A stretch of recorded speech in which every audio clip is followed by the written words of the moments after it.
البدع والأهواء، أهل البدع العقائدية وأهل البدع السياسية. نقول بيننا وبينكم السلف، بيننا وبينكم الكتب، كان فيقول البدع بيننا وبينكم. الحمد لله رب العالمين، والصلاة والسلام على رسوله الأمين وعلى آله وأصحابه ومن تبعهم بإحسان إلى يوم الدين. أما بعد، ikhwani fillah rahimani wa rahimakumullah. Pada pertemuan yang lalu kita telah masuk pada al-aslu tsani, yaitu ma'rifatu dinil Islam bil adillah, mengetahui agama Islam ini dengan dalil-dalilnya. Dan telah kita lewati bahwasanya dalil yang dimaksud adalah Al-Quran dan Sunnah dengan pemahaman salaful ummah, yang Islam memiliki 3 martabat. Apa saja? Indak ya Nafi'. Islam, iman, dan ihsan. Ini 3 tingkatan di dalam agama kita. Tingkatan yang paling luar, yang paling menyeluruh, yaitu Islam. Kemudian tingkatan di atasnya Islam, dan tingkatan yang paling tinggi iman. Tingkatan paling tinggi apa? Ihsan. Insyaallah ta'ala masing-masing dari tingkatan tersebut akan kita bahas, di mana telah kita ketahui bahwasanya masing-masing tingkatan itu memiliki rukun. Rukun itu sendiri apa? Yang dimaksud dengan rukun itu apa, Hudzaifah?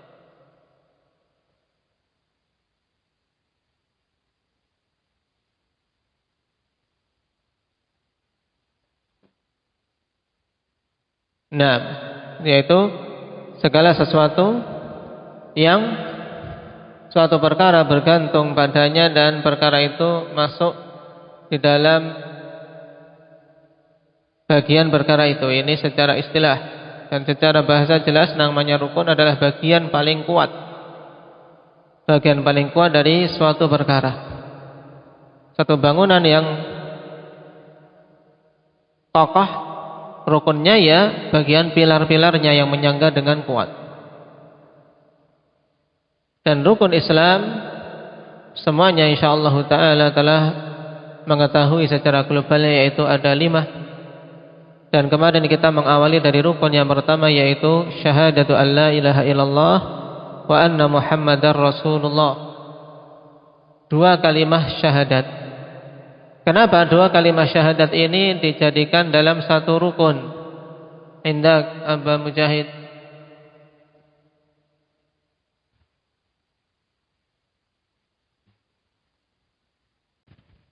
Nah, ada 2 alasan utama. Yang pertama, karena syahadah la ilaha illallah terkandung di dalamnya iman terhadap Rasul.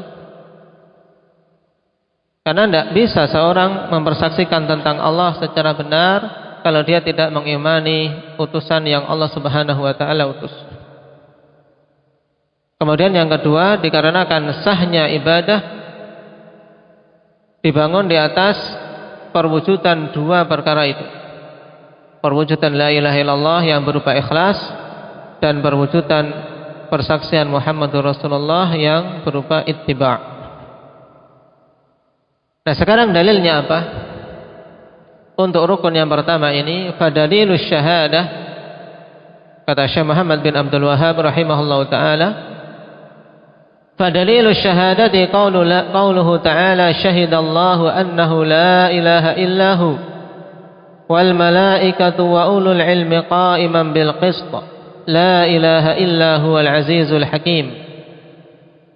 Dan dalil tentang syahadat yang merupakan rukun dari rukun-rukun Islam, ya rahimakallah, yaitu firman Allah Subhanahu wa taala, syahidallah, Allah Subhanahu wa taala bersaksi untuk dirinya tentang apa? Annahu la ilaha illahu, bahwasanya tidak ada ilah, Ya, dimaksud dengan ilah ikhwanifillah yaitu al-ma'luh, yang bermakna al-ma'bud, zat yang diibadai. Berarti makna la ilaha, tidak ada zat yang diibadai yang hak illahu, kecuali Dia, yaitu Allah Subhanahu wa taala. Allah Subhanahu wa taala bersaksi untuk dirinya sendiri bahwasanya tidak ada sesembahan yang hak untuk disembah kecuali Dia, yaitu Allah Subhanahu wa taala. Wal malaikatu wa ulul ilmi qaiman bil qist, demikian pula para malaikat dan orang-orang yang diberi ilmu, mereka bersaksi la ilaha illallah. Ini maksudnya. Naam. Jadi malaikat dan ulul ilm, mereka juga mempersaksikan bahwasanya tidak ada sesembahan yang hak untuk disembah kecuali Allah Subhanahu wa taala.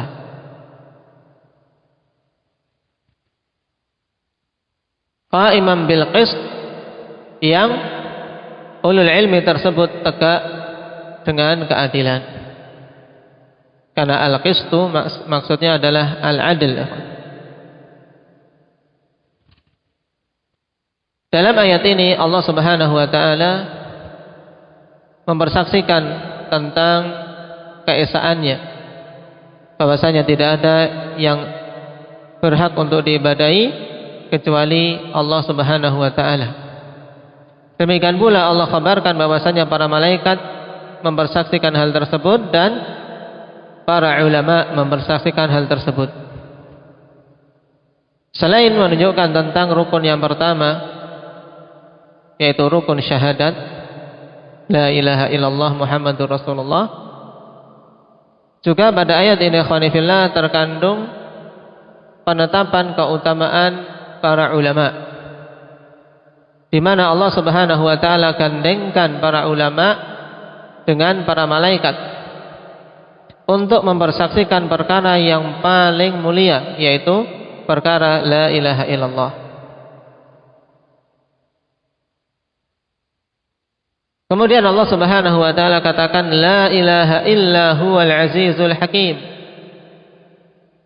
Diulangi lagi, tidak ada sembahan yang hak kecuali Dia, al-azizul hakim, zat yang maha perkasa dan maha bijaksana.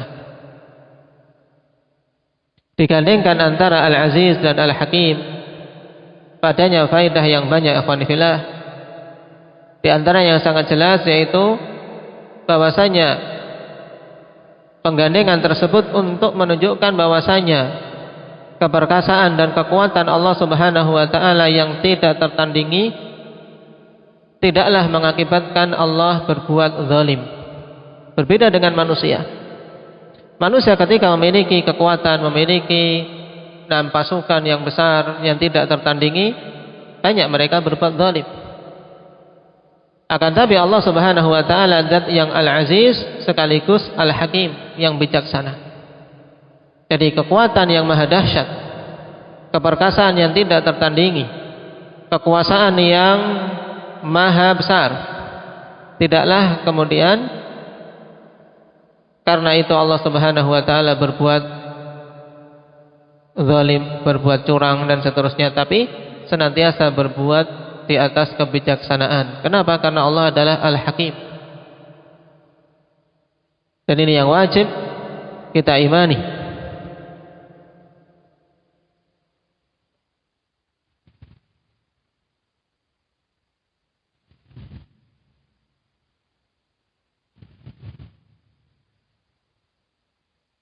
Dan penetapan Al-Hakim juga untuk menegaskan bahwasanya penetapan hukum yang telah disebutkan sebelumnya, ikhwan, yaitu la ilaha illallah, itu adalah hukum yang tidak ada cacat dan celah padanya. Kenapa? Karena Al-Hakim yaitu alladzi la yadkhulu tadbirahu khalalun wala zalal, sebagaimana dikatakan oleh Ibnu Jarir At-Tabari rahimahullah, yaitu zat yang tidak masuk kekurangan dan cacat pada pengaturannya. Jadi semua pengaturan Allah Subhanahu wa taala, pengaturan yang mencapai puncak kebijaksanaan. Dan nama ini ikhwan, Al-Aziz dan Al-Hakim, di dalam Al-Quran digandengkan pada 46 tempat. Berapa? 46 tempat di dalam Al-Quran Allah Subhanahu wa ta'ala gandengkan Al-Aziz dengan Al-Hakim.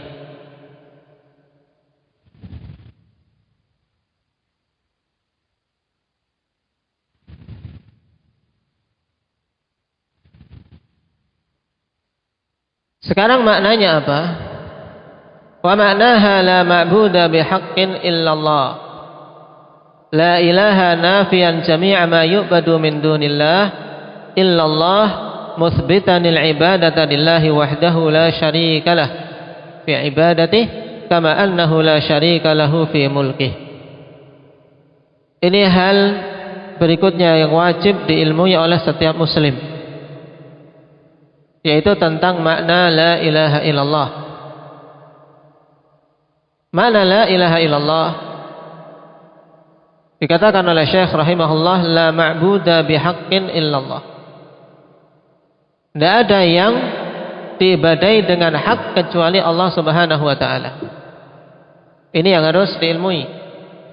Tidak boleh kita mengartikan la ilaha illallah dengan tidak ada Tuhan selain Allah, karena makna ini makna yang batil. Batil dari sisi fakta, juga batil dari sisi makna. Kenapa ya ikhwani fillah? Batil dari sisi fakta dikarenakan faktanya di sana ada Tuhan-Tuhan yang disembah selain Allah, walaupun itu Tuhan-Tuhan yang batil, sesembahan-sembahan yang batil. Dari sisi makna batil. Kenapa? Karena kalau seandainya yang dimaksud itu, tentunya orang-orang kufar tidak akan mengingkari Nabi sallallahu alaihi wasallam. Nah, taib juga apa? Akan melazimkan dari isi makna semua yang diibadahi oleh orang-orang kufar wal musyrikin adalah apa? Adalah Allah Subhanahu wa taala. Paham ini? Paham Pak Albin? Kalau kita mengartikan la ilaha illallah, tidak ada Tuhan selain Allah, ini batil dari sisi fakta dan dari sisi makna. Dari sisi fakta apa? Karena secara fakta kita mengetahui banyak sekali sesembahan selain Allah, ya tidak? Nah, ada pepohonan, ada berhala, ada patung-patung, ada salib dan seterusnya. Sesembahan yang disembah selain Allah. Nah, sehingga secara fakta sudah tidak benar makna tersebut. Kemudian secara makna, pengertian tidak ada Tuhan selain Allah pada la ilaha illallah juga salah. Kenapa? Karena konsekuensi dari makna tersebut berarti semua yang disembah selain Allah, yang diibadahi selain Allah adalah Allah. Paham? Paham Pak Adil? Taib. Nah, ini harus dipahami karena banyak sekali pengertian tersebut dan kita hendaknya memahami dan berusaha memahamkan yang lain. Kenapa? Karena ini merupakan syarat pertama, ikhwan. Syarat pertama dari la ilaha illallah harus mengilmui maknanya. Makna la ilaha illallah saja belum tahu, bagaimana untuk konsekuensi-konsekuensi berikutnya. Jadi maknanya la ma'buda bihaqqin illallah.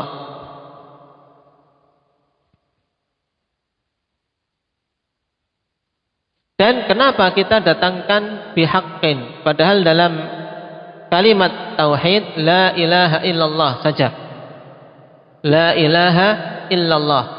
Tidak ada ilah kecuali Allah. Harusnya seperti itu. Kenapa kok kita datangkan kata bihaqqin? Nah, jawabannya ikhwani fillah, dikarenakan la nafi li jinsi tersebut membutuhkan khabar. Nah, membutuhkan khabar. Dan harus kita datangkan khabar tersebut ketika kita ingin memaknakan kalimat itu, la ilaha illallah. Nah, untuk menentukan khabar yang dihilangkan ini, kita butuh kembali kepada dalil-dalil yang lain. Apa yang dimaksudkan dengan khabar yang dihilangkan itu? Maka kalau kita melihat qarinah yang sangat jelas, yang diinginkan adalah kata haqqun, la ilaha haqqun atau la ilaha bihaqqin illallah. Maknanya sama, dan Syekh Ibnu Utsaimin rahimahullahu taala lebih memilih yang pertama, la ilaha haqqun illallah. Didatangkannya kata hak, dan ini yang benar berdasarkan dua hal, ikhwan. Yang pertama, karena itulah yang datang dalil secara tegas seperti dalam surat Al-Hajj ayat yang ke-62. Allah Subhanahu wa taala berfirman, "Dzalika bi anna Allaha huwal haqq wa anna ma yad'una min dunihi al-batil." Bahwasanya Allah Subhanahu wa taala dialah sesembahan yang hak dan yang selainnya adalah batil. Berarti yang ditiadakan dalam ayat itu, dalam kalimat la ilaha illallah adalah apa? Yang diibadai yang hak, yaitu sesembahan yang hak. Kenapa? Karena di sini ditetapkan juga sesembahan yang lain. Maka wajib kita datangkan la ilaha haqqun, tidak ada sembahan yang hak. Kemudian alasan yang kedua, dikarenakan alihah yang diibadai itu sangat banyak oleh orang-orang musyrikin dulu, sangat banyak. Nah, dan mereka tidaklah berdebat tentang ada atau tidaknya. Sebab Rasulullah melihat, mengetahui mereka beribadah kepada Latta, Uzza dan Manah. Nah, jadi bukan di sini perdebatan antara Rasul dan orang-orang kufar Quraisy. Yang diperselisihkan antara dakwah Rasulullah dan orang-orang kufar Quraisy yaitu tatkala Rasulullah menetapkan hanya satu yang hak. Paham? Hanya satu yang hak. Nah, adapun tentang keberadaan berhala-berhala itu jelas itu sesuatu yang diketahui bersama. Nah, oleh karena itulah berarti yang ditiadakan dalam kalimat tauhid la ilaha adalah apa? Sesembahan yang hak. Tidak ada sembahan yang hak. Makanya orang-orang kufar Quraisy mengatakan, aja'alal alihata ilaha wahida inna hadza la syai'un ujab. Apakah Muhammad itu mau menjadikan sesembahan yang banyak itu menjadi satu saja? Ini tentunya perkara yang sangat aneh. Ini dua alasan. Apa dua alasan tadi, Rifki? Yang pertama, telah datang dalil yang menunjukkan bahwasanya yang ditiadakan itu adalah apa? Penetapan bahwasanya Allah itulah yang hak. Yang kedua,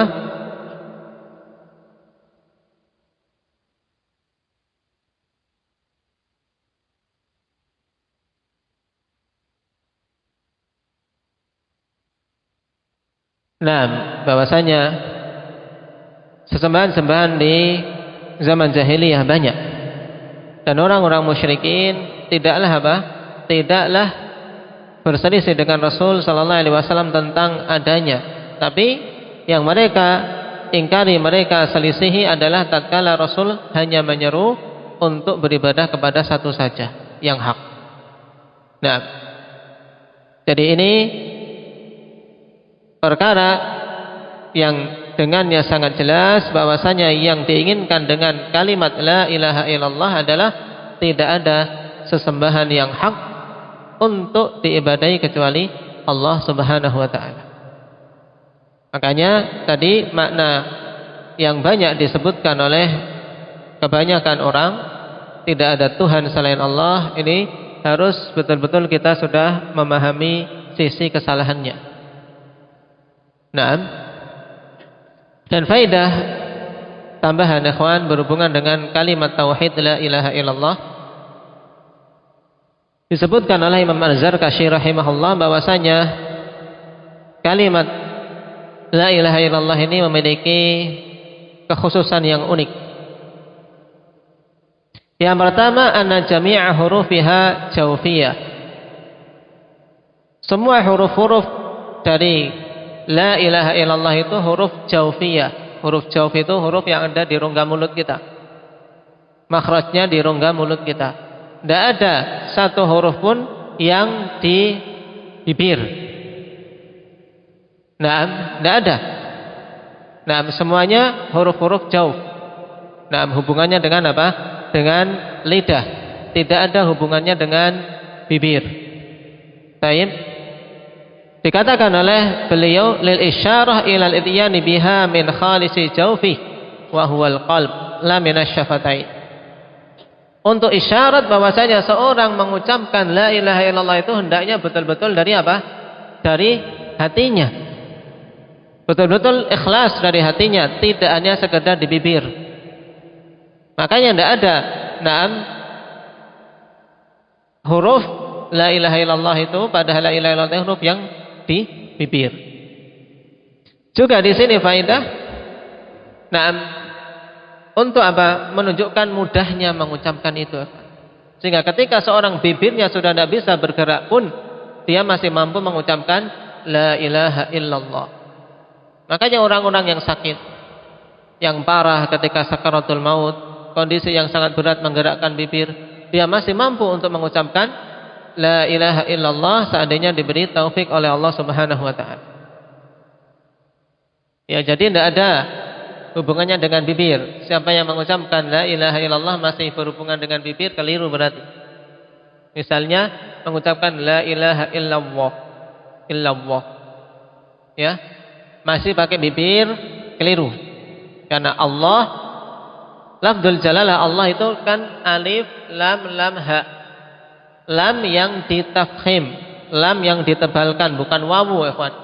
Bukan Allah, ya, bukan Allah pakai wawu, bukan. Ini keliru. Tapi Allah, ya, lam yang ditebalkan. Ya.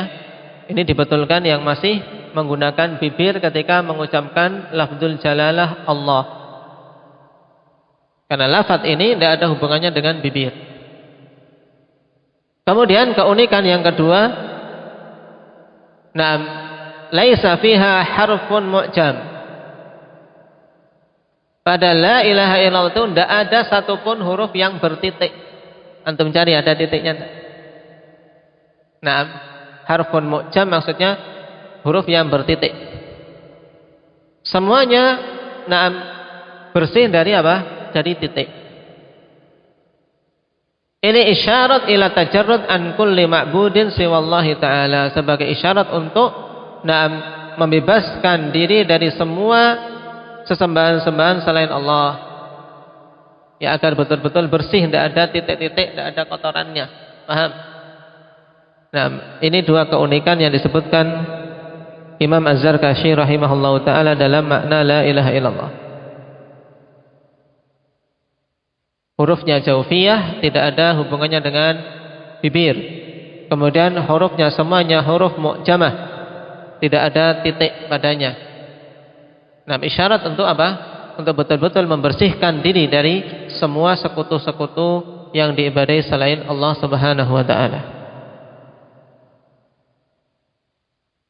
Qala rahimahullahu ta'ala la ilaha nafiyan jami'a ma yu'badu min dunillah illallah musbitanil ibadah lillahi wahdah la syarika lahu fi ibadatihi kama annahu la syarika lahu fi mulkih. Sekarang setelah kita tahu maknanya tadi, ikhwan, maka dari makna tersebut kita mengetahui rukunnya. Karena la ilaha illallah ada, yang pertama la ilaha, kemudian yang kedua illallah.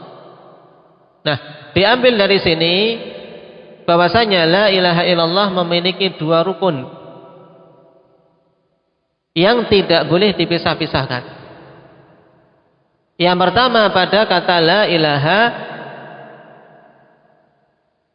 penafian semua hal yang diibadai selain Allah, yang dikenal dengan istilah nafi. Yang pertama an-nafi, yaitu apa? Meniadakan semua sesembahan selain Allah.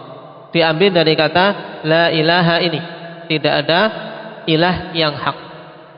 Jadi semuanya ditiadakan.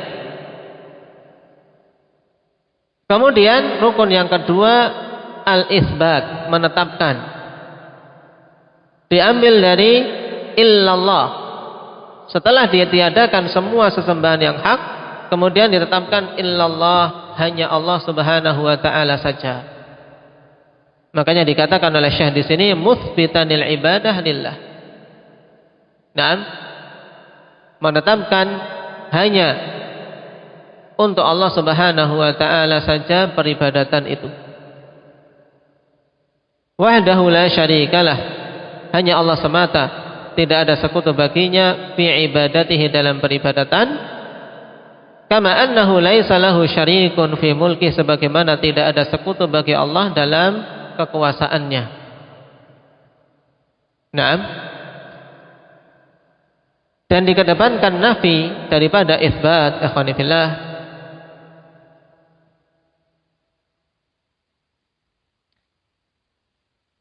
Padanya rahasia yang mengagumkan. Kenapa? Kok dikedepankan penafian dulu? Tidak ada sesembahan yang hak, baru kemudian ditetapkan kecuali Allah. Padanya rahasia yang mengagumkan. Kenapa? Dikarenakan nafi itu maknanya tafrighul qalb, yaitu mengosongkan hati. Harus dikosongkan dulu dari semua sekutu-sekutu, dari semua penetapan sesembahan-sembahan yang dia ibadahi. Kemudian setelah dikosongkan hatinya, maka ini sangat mudah untuk dimasuki perkara yang benar. Sangat mudah untuk dimasuki perkara yang benar. Oleh karena itulah seorang ketika mau belajar, ikhwani fillah, harus dia menyadari dan menganggap dirinya itu jahil. Tidak itu apa? Belum tahu, sehingga akan mudah untuk menerima ilmu. Kemudian penafian pada la ilaha ini apa? Dengan nakirah mufradah yang memiliki makna umum, sehingga meniadakan semua sesembahan yang hak. Jadi semua sesembahan yang diibadahi itu ditiadakan. Ini makna rukun yang pertama, yaitu nafi. Makanya tidak boleh berhenti di sini saja, ya tidak.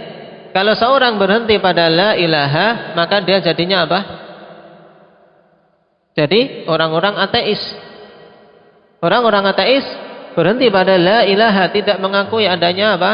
Sesembahan, tidak mengakui adanya zat yang wajib diibadahi.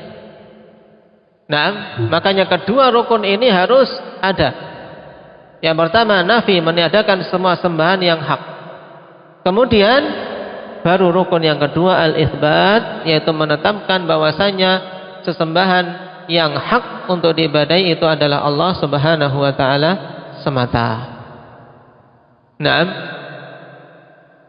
Jadi pada illallah disinilah apa? Penetapannya.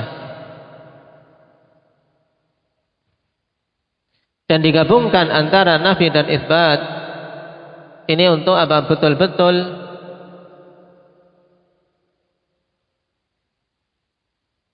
menetapkan bahwasanya hanya Allah Subhanahu wa taala saja yang hak untuk diibadahi. Oleh karena itu dalam ayat Al-Quran banyak Allah Subhanahu wa taala gabungkan metode ini. Karena sebagaimana dikatakan oleh para ulama, bahwasanya nafi kemudian setelahnya itsbat ini termasuk apa? Sekuat-kuat siyagh hasr. Sighah hasr yang paling kuat adalah apa? Yaitu penafian yang diiringi dengan penetapan dengan istitsna.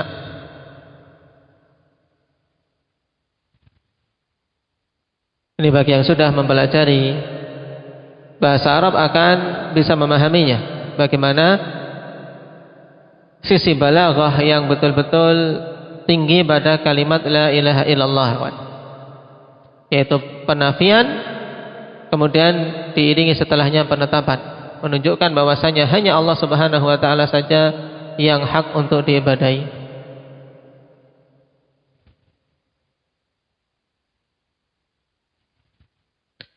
Kemudian Syekh rahimahullah ta'ala berdalil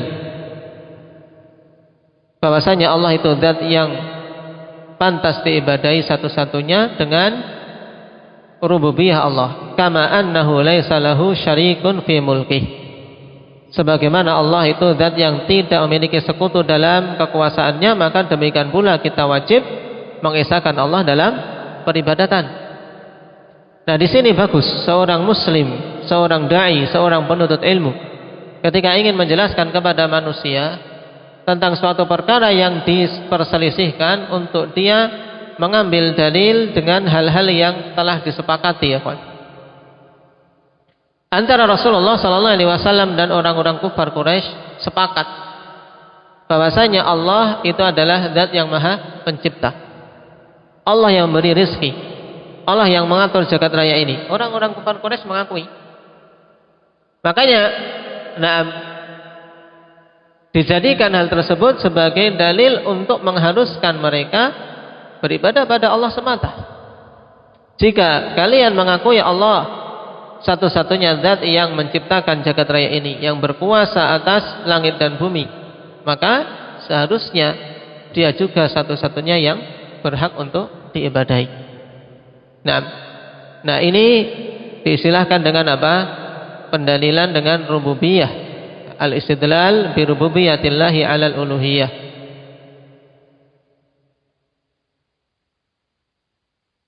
Yang kemudian ditarik darinya kaidah dalam permasalahan ini, akhwani fillah, kaidah dalam tauhid uluhiyah, yaitu man infarada bil mulki wal khalqi wat tadbir wajaba ifraduhu bil uluhiyati wal ibadah.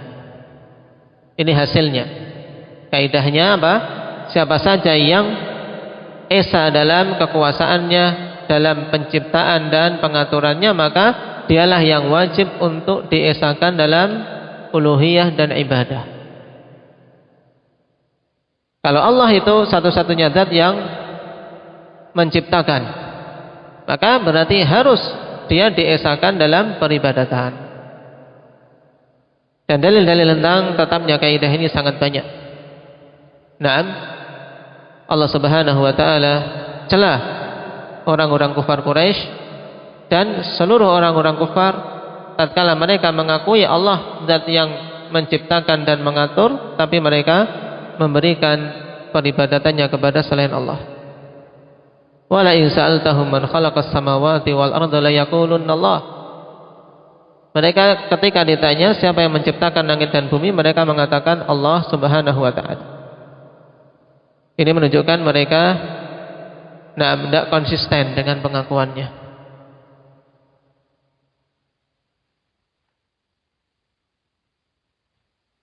Baik.